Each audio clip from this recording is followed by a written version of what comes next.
మతిపోయిన మనిషి 4వ భాగం. ఎవరు కావాలి అని వంటవాడనగానే అమ్మగారున్నారా అని అడిగాడు.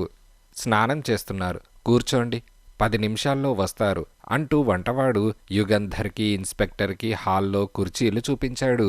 ఇన్స్పెక్టర్ యూనిఫాంలో లేడు, మఫ్టీలో ఉన్నాడు. అందువల్ల అతను పోలీసు ఉద్యోగి అని వంటవాడికి తెలియదు. అది చాలా పెద్ద హాలు, చాలా ఖరీదైన సోఫాలు, కుర్చీలు ఉన్నాయి. కింద కొత్త తివాసీ పరిచి ఉన్నది. గోడకు 50 ఏళ్ల మనిషి ఫోటో ఒకటి ఉన్నది. దాని పక్కన 25 ఏళ్ల యువకుడి ఫోటో ఒకటి ఉన్నది. యుగంధర్ ఆ ఫోటోలను పరిశీలనగా చూశాడు. ఆ పెద్దాయన రాజమ్మగారి భర్తై ఉండాలి. ఈ యువకుడి ఫోటో సత్యనారాయణదై ఉంటుంది అని ఇన్స్పెక్టర్ అన్నాడు. ఇంతలో రాజమ్మ హాల్లోకి వచ్చింది. యుగంధర్, ఇన్స్పెక్టర్ ఆమెకు నమస్కారం చేశారు. ఆమె ప్రతి నమస్కారం చేసి, కూర్చోండి, తమ పేరు అని అడిగింది. నా పేరు యుగంధర్, ఈయన నా స్నేహితుడు అని యుగంధర్ చెప్పాడు. అలాగా, మీరు వచ్చిన పని అని ఆమె నిలబడే అడిగింది. మత కలహాల్లో మరణించిన వారిని గురించి వివరాలు సేకరించడానికి ప్రభుత్వం నన్ను నియమించింది. ఆ సందర్భంలో వచ్చాను. మీ కుమారుడు సత్యనారాయణ అని యుగంధర్ అనగానే రాజమ్మ ముఖం మారిపోయింది. నెత్తురు లేదు, బెదురు చూసింది. కూర్చోండి అంటూ తను కూర్చున్నది. మీ కుమారుడు సత్యనారాయణ గారు డిసెంబర్ నెలలో రావల్పిండి వెళ్లారని, ఆయన జాడ ఇంతవరకు మీకు తెలియలేదని విన్నాను అని యుగంధర్ అనగానే రాజమ్మ తలాడించింది. వారి జాడ తెలుసుకునేందుకు మీరేమైనా ప్రయత్నం చేశారా అని యుగంధర్ అడిగాడు. మా రంగారావుని, అంటే మా మరిదిగారి అబ్బాయిని రావల్పిండి పంపాను. సత్యం అక్కడే మత కలహాల్లో చనిపోయాడని వార్త తెచ్చాడతను అని అనగానే, పోయాడని ఆయన ఎట్లా తెలుసుకున్నారట అని యుగంధర్ అన్నాడు. ఆమె ముఖంలో ఏదో మార్పు వచ్చింది. ఒక నిమిషం ఆగి, వివరాలు తెలియవు అని అన్నది. అదేమిటండి, మీ కుమారుణ్ణి గురించిన వివరాలు మీకు తెలియకపోవడం ఆశ్చర్యంగా ఉన్నది అని యుగంధర్ అనగానే రాజమ్మ సంకోచిస్తూ ఓ నిమిషం నేల చూసి, క్షమించండి, వివరాలు నాకు తెలియక కాదు, ఆ విషయం చర్చించడం నాకు బాధగా ఉంటుంది అని అన్నది. యుగంధర్ సానుభూతి చూపిస్తూ తలాడించాడు. పోనీలేండి, ఆ విషయాలు రంగారావు గారిని అడిగి తెలుసుకుంటాను, మిమ్మల్ని బాధించను. అప్పట్నుంచి రంగారావు గారు ఇక్కడే ఉంటున్నారా అని యుగంధర్ అనగానే, అవును అని ఆమె అన్నది.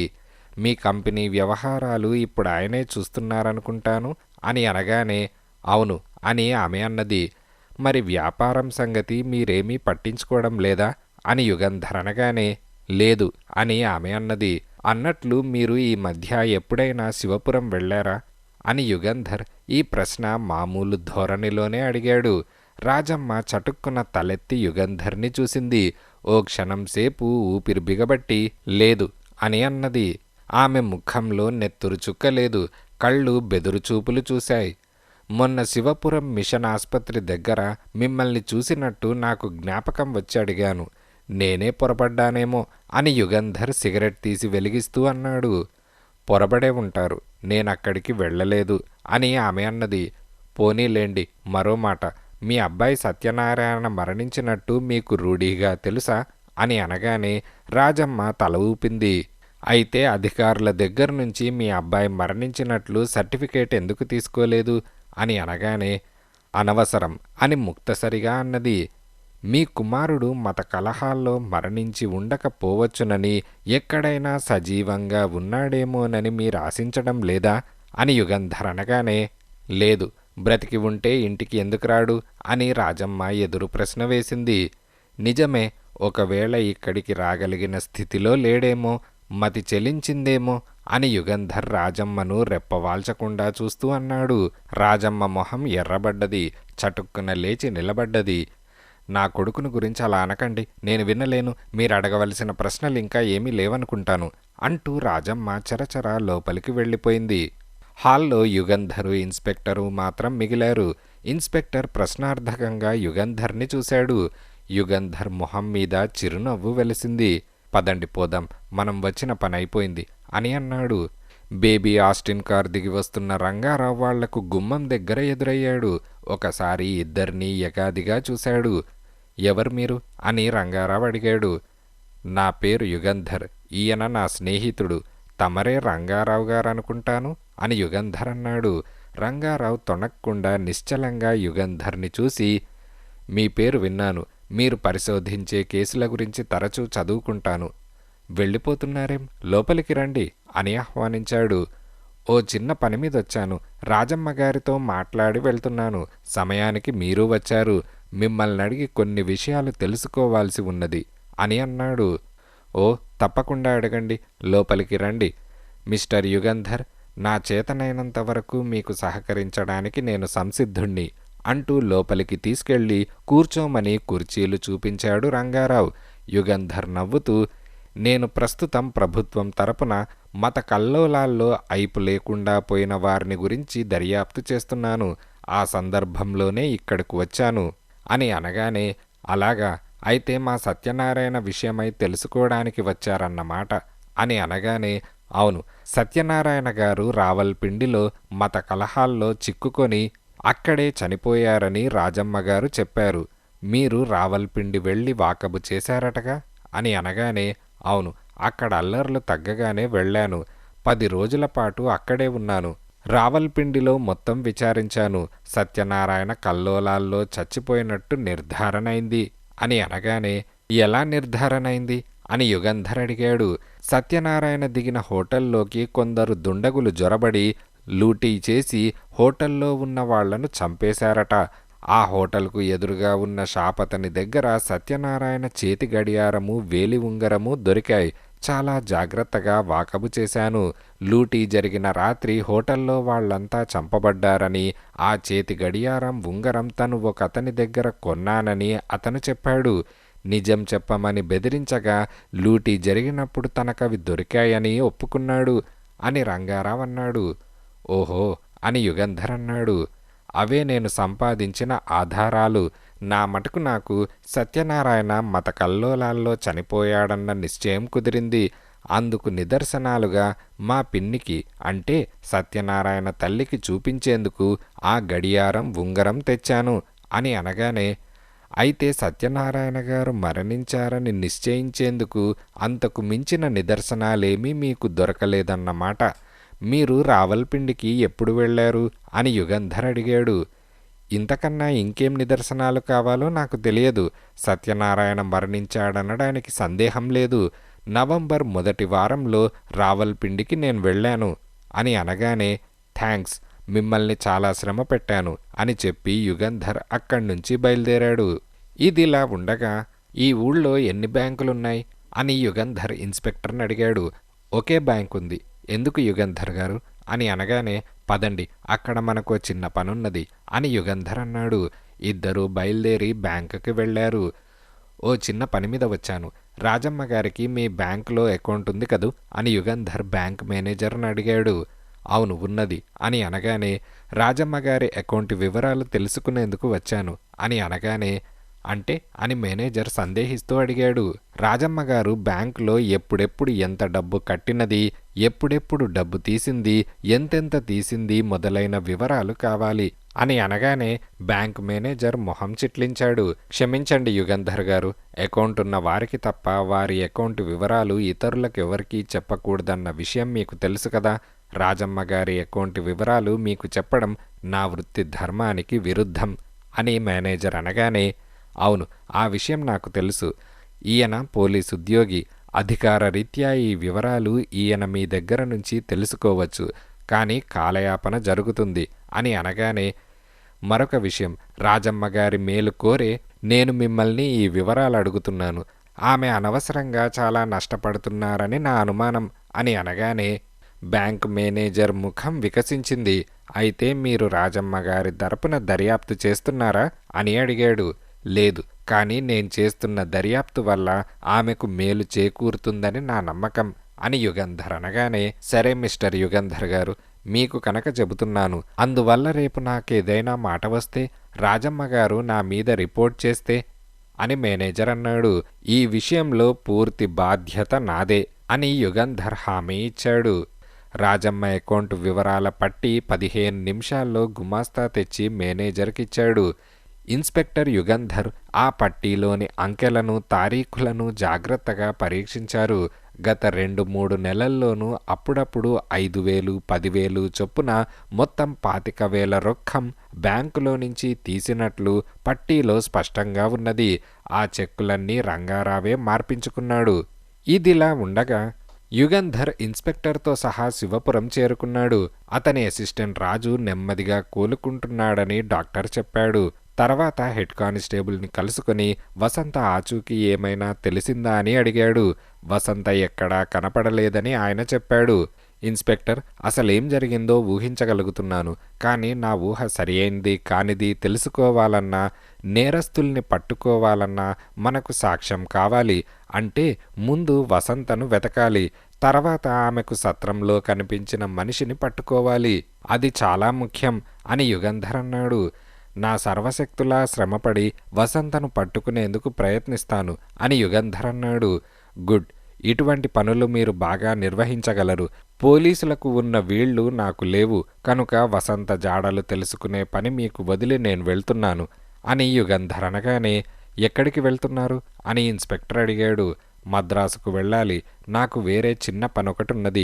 ఇక్కడ నేనిప్పుడు చేయగలిగిందేమీ లేదు. వసంత కనిపించిన క్షణంలో నాకు టెలిగ్రామ్ ఇవ్వండి, వెంటనే వస్తాను అని చెప్పి యుగంధర్ తన కారెక్కి బయలుదేరాడు. మద్రాసు చేరుకునేటప్పటికీ రాత్రి 9 గంటలైంది. ఇదిలా ఉండగా యుగంధర్ ఇల్లు, ఆఫీస్ ఒకే చోట ఉన్నది. మేడ మీద కాపురం, కింద ఆఫీస్. మైలాపూర్ 179 నెంబర్ ఇంట్లో ఆయన ఉంటున్నాడు. దాదాపు 200 మైళ్ళు డ్రైవ్ చేయడం వల్ల బాగా అలసిపోయాడు. మేడమెట్లెక్కి తిన్నగా పడక గదిలోకి వెళ్తూ ఉండగా నౌకర్ ఎదురై ఎవరో ఒక యువతీ యువకుడు అతని కోసం ఆఫీస్ గదిలో కాచుకున్నారని చెప్పాడు. యుగంధర్ ఆఫీస్ గదిలోకి వెళ్ళాడు. బల్ల దగ్గర కుర్చీలో కూర్చున్న యువతీ యువకుడు యుగంధర్ని చూడగానే లేచి నిలబడి నమస్కారం చేశారు. యుగంధర్ ప్రతి నమస్కారం చేస్తూ, వసంత, మీరు ఇక్కడికి ఎప్పుడు వచ్చారు? నీకు సత్రంలో కనిపించిన మనిషే కదూ ఈయన అని అడిగాడు. వసంత అవునని తలాడించింది. మీ అసిస్టెంట్ రాజు ఆస్పత్రికి నన్ను చూడ్డానికి వచ్చారు. మీరు నన్ను ఆస్పత్రిలో చేర్పించిన విషయం ఆయన నాకు చెప్పారు. మీరు నాకు సహాయం చేస్తారన్న ఆశతో ఇక్కడికి వచ్చాను. ఈయనే నాకు సత్రంలో కనిపించిన మనిషి అని అనగానే, వసంత, నువ్వు ఆస్పత్రిలో నుంచి ఎందుకు పారిపోయావు? తర్వాత ఏం జరిగింది? వివరంగా చెప్పు అని యుగంధర్ అడిగాడు. వసంత ఒకసారి నిట్టూర్పు విడిచి జరిగిన విషయాలన్నీ సవిస్తరంగా చెప్పింది.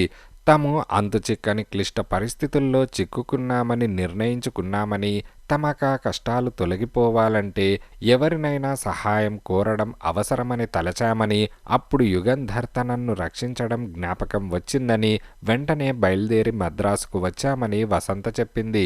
యుగంధర్ ఆ యువకుడి వైపు చూశాడు. మీరెవరో, మిమ్మల్ని ఎవరు ఈ సత్రంలో బంధించారో జ్ఞాపకం వచ్చిందా అని అడిగాడు. లేదని అతను తల తిప్పాడు. ఇతనెవరో నాకు తెలుసు. మీకు అర్థం కాకుండా ఉన్న ఈ సంఘటనలన్నిటికీ గల సంబంధం కూడా నాకు తెలుసు. అవి జరగడానికి కారణం కూడా తెలుసు అని యుగంధర్ అన్నాడు. ఆ యువకుడు ఆశ్చర్యంతో యుగంధర్ని చూసి, అయితే నేనెవరినో చెప్పండి, దయచేసి చెప్పండి అని ఆవేశంతో అన్నాడు. తొందరపడకండి, చెబుతాను. కానీ మీకు చెప్పే ముందు మీరు నాతో సహకరిస్తానని నాకు మాట ఇవ్వాలి. స్వార్థం కోసం హత్యలు కూడా చేయడానికి సిద్ధపడిన ఆ దుష్టుణ్ణి పట్టుకోవాలి అని యుగంధర్ అనగానే, తప్పకుండా, మీరేం చేయమంటే అది చేస్తాను అని అతను ఉత్సాహంతో అన్నాడు.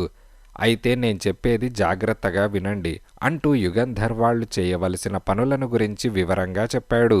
ఇద్దరూ జాగ్రత్తగా విన్నారు. మీరెందుకు నన్నిలా చేయమంటున్నారో నాకు తెలియలేదు. అయినా నా మంచి కోరే మీరు చెబుతున్నారని నా నమ్మకం. సరే, మీరు చెప్పినట్లే చేస్తాను అని ఆ యువకుడన్నాడు. గుడ్, పదండి పోదాం. శివపురానికి వెళ్దాం. అక్కడ్నుంచి మీరిద్దరూ కావూరుకు వెళ్ళాలి అని యుగంధర్ అన్నాడు. ఇదిలా ఉండగా వసంత, ఆ యువకుడు కావూరులో రాజమ్మ ఇంటి గేటు దాటి తోటలో నడుస్తున్నారు. ఈ ఇల్లు, తోట ఎప్పుడో చూసినట్లు జ్ఞాపకం వస్తోంది అని ఆ యువకుడన్నాడు. ఇంటి దగ్గరకు వచ్చి గుమ్మం ముందు మెట్లెక్కారు. తలుపు తట్టి చూశారు కానీ ఎవరూ పలకలేదు. మళ్ళీ గట్టిగా తలుపు తట్టారు. రాజమ్మ వెంటనే వచ్చి తలుపు తెరిచింది. నోట మాట రాలేదు. మనిషిలో చలనం లేదు. రాతి బొమ్మ అయిపోయింది. సత్యం, అని హీనస్వరంతో ఎట్లాగో అనగలిగింది. ఆమె కళ్ళలో నీళ్లు నిండాయి. అమ్మా అని అతను అనగానే అంతే, రాజమ్మ భోరుమని ఏడ్చింది. వెక్కి వెక్కి ఏడవసాగింది. రాజమ్మ అతని దగ్గరగా వచ్చి అతని చేతులను, భుజాలను, గడ్డాన్ని, చెక్కిళ్లను తడిమి వెక్కి వెక్కి ఏడుస్తూ చూస్తోంది. రాజమ్మ చీర కొంగుతో కళ్ళు తుడుచుకున్నది. మళ్ళీ కళ్ళు నీళ్లతో నిండాయి.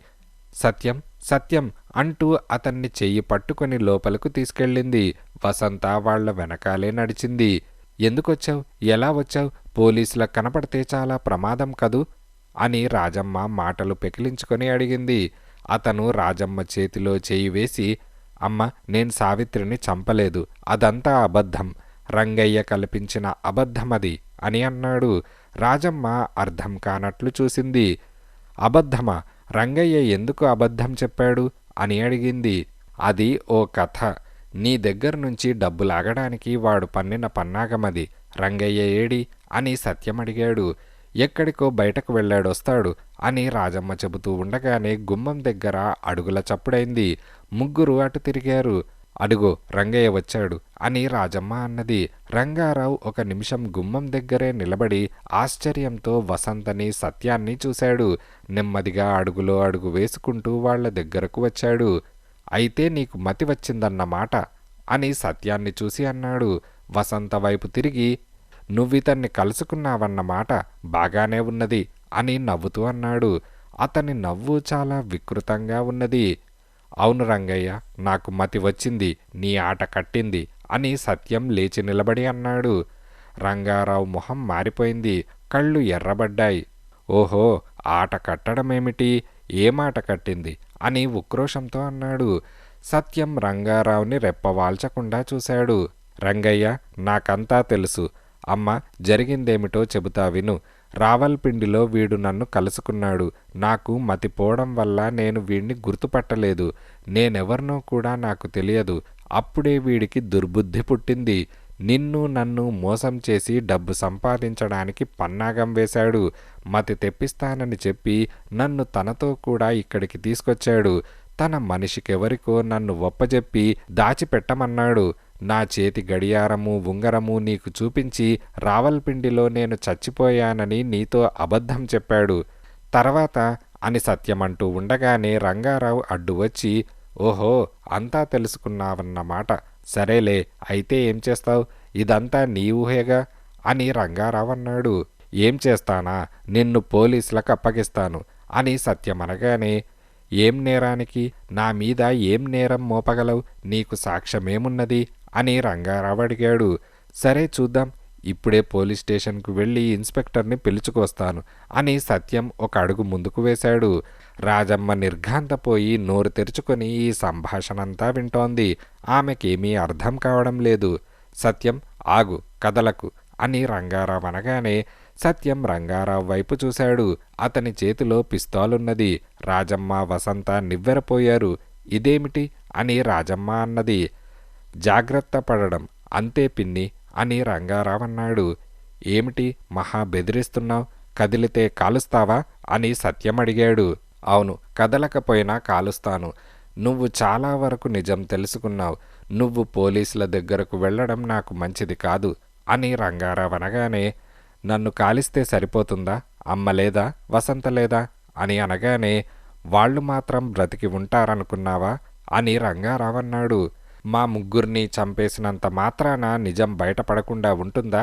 యుగంధర్ గారికి అంతా తెలుసు అని సత్యం అనగానే, తెలిస్తే తెలియని, మీరు లేకపోతే సాక్ష్యముండదు. మిమ్మల్ని వదులుచుకొని నేను పరారీ అవుతాను అని రంగారావు అనగానే, మా ముగ్గురిని చంపుతావా? నువ్వు మనిషివా, రాక్షసుడివా అని రాజమ్మ వణికిపోతూ అన్నది. రంగారావు నవ్వాడు.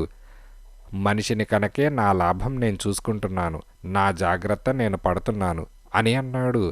మమ్మల్ని చంపినా నువ్వు తప్పించుకు పారిపోలేవు. నీకు ఉరిశిక్ష తప్పదు, జాగ్రత్త.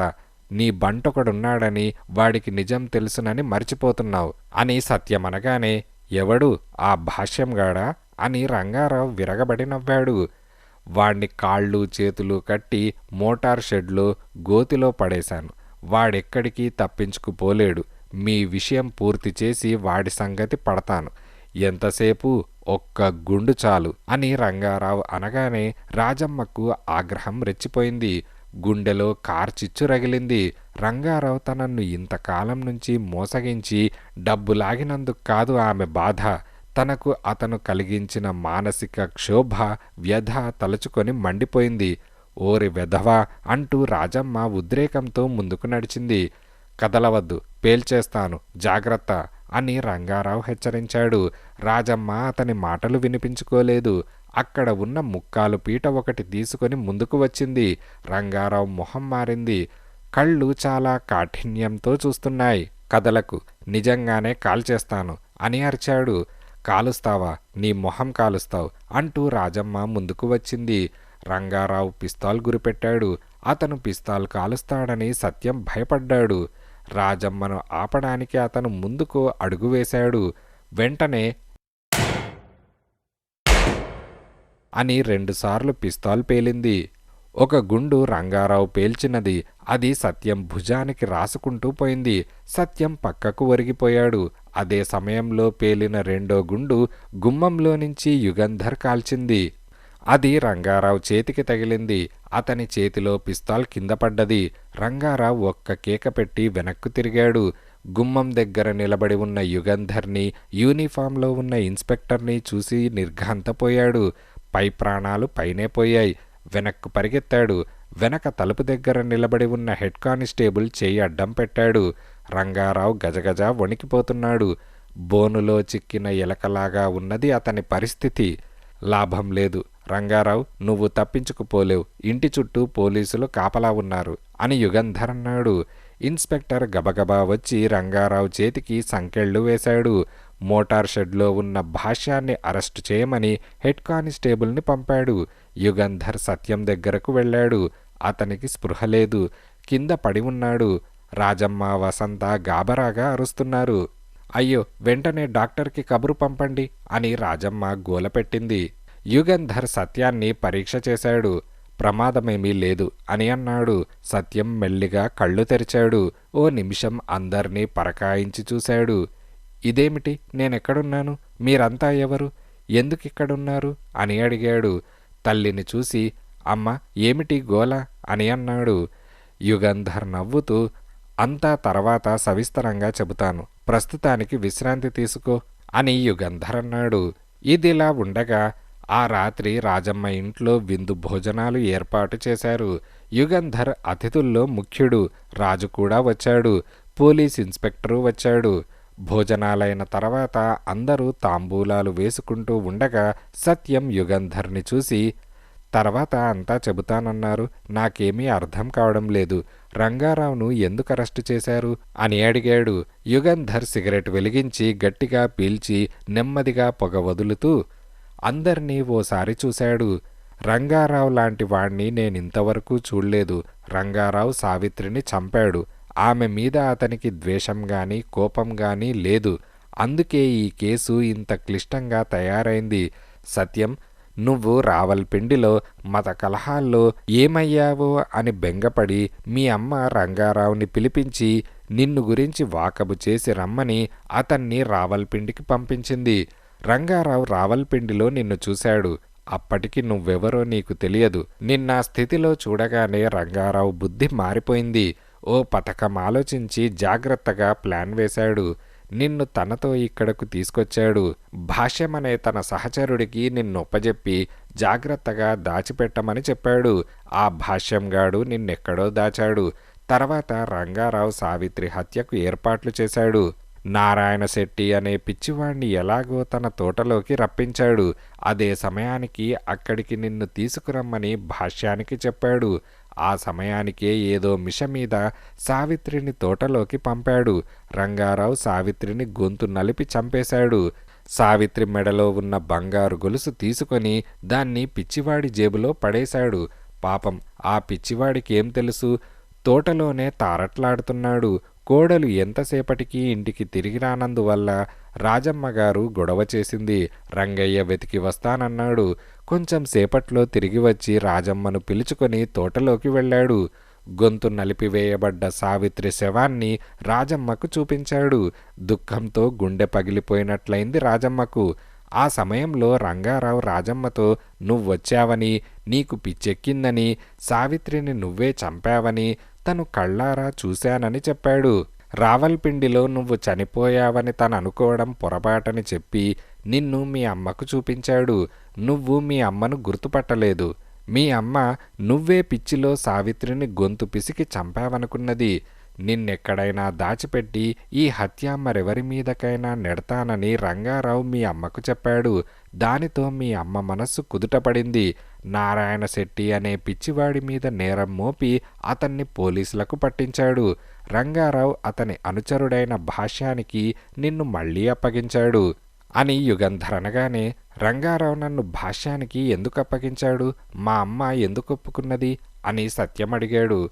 నువ్వు నలుగురికి కనపడితే పిచ్చిలో ఎవరితోనైనా సావిత్రిని నేనే చంపానని చెప్పే ప్రమాదముందని, అప్పుడు పోలీసులు నిన్ను పట్టుకుంటారని, అందుకని నిన్నెవరికీ కనపడకుండా దాచడం అవసరమని మీ అమ్మకు నమ్మకం కలిగేటట్లు రంగారావు చెప్పాడు. ఆమిష మీద ఈమిష మీద మీ అమ్మగారి దగ్గర డబ్బు గుంజడం ప్రారంభించాడు.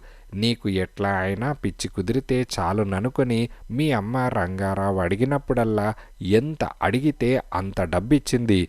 అంతవరకు రంగారావు వేసుకున్న ప్లాను సరిగానే సాగుతోంది. కానీ అతను వేసుకున్న ప్లాన్ పూర్తిగా నెరవేరక ముందే వసంత ఆ పాడుబడ్డ సత్రానికి వెళ్ళడము, ఆ సమయంలో భాష్యం అక్కడ లేకపోవడము, నిన్ను వసంత చూడడము, నువ్వు ఆమెతో మాట్లాడడం జరిగాయి.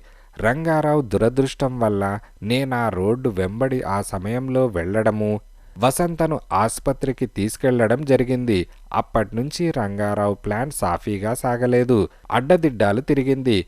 వసంత బ్రతికి ఉంటే నిజం బయటపడుతుందని రంగారావు భయపడ్డాడు. దానికి తోడు వసంతను రక్షించింది నేనేనని తెలియగానే ఆమె నోరు ఎట్లాగైనా మూయించాలని నిశ్చయించుకున్నాడు. మీ అమ్మకు మారువేషం వేయించి విషంతో నిండిన పళ్లను వసంతకు ఇవ్వమని ఆమెను శివపురం ఆస్పత్రికి పంపాడు. శివపురం ఊరి బయట మీ అమ్మను కారు దింపి నడిచి ఆస్పత్రికి వెళ్ళమని చెప్పి ఇతను ఇంకో దారిన వెళ్ళి ఏం జరుగుతుందో చూడడానికి ఆస్పత్రి దగ్గర కారాపాడు. అదే సమయంలో రాజు వసంతతో మాట్లాడి ఆస్పత్రిలో నుంచి బయటకు వస్తున్నాడు. రాజుని రంగారావు చూశాడు. గేట్లో నుంచి రాజమ్మ ఆస్పత్రిలోకి వస్తోంది. రంగారావు త్వరగా రాజమ్మ దగ్గరకు వెళ్ళి పళ్ళు రాజు పంపినట్లు బుట్టలో ఓ చీటీ పెట్టాడు. పళ్లలో విషమున్నట్లు మీ అమ్మకు తెలియదు. నీ మీద ఆదుర్దా కొద్దీ రంగారావు ఏం చేయమంటే అది చేయడానికి ఆమె సంకోచించలేదు. వసంత రాజుతో ఏం చెప్పిందోనని రంగారావు భయపడ్డాడు. రాజును వెంబడించాడు. రాజు గ్రంథాలయంలోకి వెళ్ళి పాత పత్రికలు తిరగవేయడం కనిపెట్టి చూశాడు. సావిత్రి హత్యను గురించి రాజు పసిగట్టాడని, ఇక నిజం బయటపడుతుందని రంగారావు భయపడిపోయాడు. గ్రంథాలయంలో నుంచి రాజు వచ్చాక అతన్ని వెంబడించి పిస్తాల్తో కాల్చాడు. రాజు ఆ గుండు దెబ్బకు చనిపోయి ఉంటాడని అనుకుని రంగారావు ఓ క్షణం కూడా అక్కడ ఉండడం క్షేమం కాదని పలాయనం చిత్తగించాడు. ఆస్పత్రి నుంచి పారిపోతున్న వసంత రంగారావు కళ్ళబడ్డది. ఆమెను వెంబడించి పట్టుకొని కాళ్ళు చేతులు కట్టి పాడుబడ్డ సత్రంలో బంధించి సత్రానికి నిప్పు పెట్టాడు. భాష్యం నిన్ను మళ్ళీ ఆ సత్రంలోకే తెచ్చాడని అతనికి తెలియదు. మీ ఇద్దరూ మంటల్లో ఆహుతి కాకుండా బ్రతికి బయటపడ్డారు. నువ్వు నా దగ్గరకు వచ్చినప్పుడు నీకు మతి రాలేదు. అప్పుడు నువ్వు ఫలానా అని జరిగిన విషయాలివి అని చెబితే నీకు అర్థం కావు. అందువల్ల ఆ సంగతులేవి నీకు చెప్పలేదు. నేను చెప్పినట్లు చేయమని నిన్ను ఆదేశించాను అని యుగంధర్ అన్నాడు. అసలు నేనిక్కడికి వచ్చానని, రంగారావును బెదిరించానని కూడా నాకిప్పుడు జ్ఞాపకం లేదు అని సత్యమనగానే, అవును, అదంతా నీకు మతి లేనప్పుడు జరిగింది గనక ఇప్పుడు ఆ విషయాలేవి జ్ఞాపకముండవు. రంగారావు అఘాయిత్యానికి పూనుకుంటాడని నాకు తెలుసు. అప్పుడతన్ని పట్టుకోవడానికి మనకు కావాల్సిన సాక్ష్యముంటుంది. అందుకే పోలీస్ పరివారంతో వచ్చాను. రంగారావు నీ మీద పిస్తాల్ పేలుస్తాడనుకోలేదు. ఉన్నట్లుండి మీ అమ్మ అతని మీదకు రావడం, నువ్వు ముందుకు అడుగు వేయడం చూసి రంగారావు పిస్తాల్ పేల్చాడు అని యుగంధర్ అనగానే ఇన్స్పెక్టర్ నవ్వుతూ అది ఒకందుకు మంచిదే అయింది. ఆ షాక్తో సత్యానికి పోయిన మతి తిరిగి వచ్చింది అని అన్నాడు. యుగంధర్ గారు, మీకు ఎట్లా నా కృతజ్ఞత తెలపాలో తెలియడం లేదు. మీరు ఏది కోరితే అది ఇస్తాను. నా కొడుకును నాకు దక్కేటట్లు చేశారు. ఓ రాక్షసుడి చేతుల్లో నుంచి మమ్మల్ని రక్షించారు అని రాజమ్మ ఆవేశంతో అన్నది. మీ కుమారుణ్ణి రక్షించింది నేను కాదు, ఈ అమ్మాయి. వసంత అనుకోకుండా అతన్ని సత్రంలో కలుసుకుని రహస్యం తెలుసుకున్నది. తర్వాత కాలిపోతున్న ఇంట్లో నుంచి తప్పించింది అని యుగంధర్ అన్నాడు. వసంత సిగ్గుతో తల వంచుకున్నది. యుగంధర్ గారు, మీ ఫీజు సంగతి చెప్పండి. నిజానికి ఎంతిచ్చినా మీ రుణం తీరదు అని రాజమ్మ అనగానే, వద్దమ్మ, నా అసిస్టెంట్ను చంపడానికి ప్రయత్నించిన ద్రోహిని పట్టుకు తీరతానని శపథం పట్టాను. పట్టుకున్నాను, అంతే. ఆ తృప్తి చాలు నాకు అని అనగానే, అయితే ఇవాళే మీరు మద్రాసుకు బయలుదేరాలా అని రాజమ్మ అడిగింది. అవునమ్మా, పనున్నది, వెళ్ళాలి అని యుగంధర్ అనగానే, మళ్ళీ మీరు వచ్చే నెల ఇక్కడకు రావాల్సి ఉంటుంది. ఎందుకో తెలుసా అని రాజమ్మ నవ్వుతూ అన్నది. శుభస్య శీఘ్రం. ముహూర్తం త్వరగా పెట్టించండి. పెళ్లి భోజనానికి రాకుండా ఉంటానా అని యుగంధర్ చెప్పి రాజుతో సహా కారెక్కి మద్రాసుకు బయలుదేరాడు. కారు కదిలాక రాజు, సర్, రంగారావు ఆటలు చాలా వరకు సాగాయి. మనం అడ్డు తగలకపోతే అతని ప్లాను నిరాఘాటంగా సాగేది అని అన్నాడు. అలా ఎన్నడూ అనుకోకు రాజు. అధర్మం ఎన్నటికీ జయించదు. దౌర్జన్యం చేసి ఎవరూ బాగుపడరు. పాపాలకు శిక్ష పరలోకంలో అనుభవిస్తారో లేదో కానీ ఈ లోకంలో ఎవరూ శిక్ష తప్పించుకోలేరు అని యుగంధర్ అన్నాడు. ఇంతటితో మతిపోయిన మనిషి అనే కథ సమాప్తం.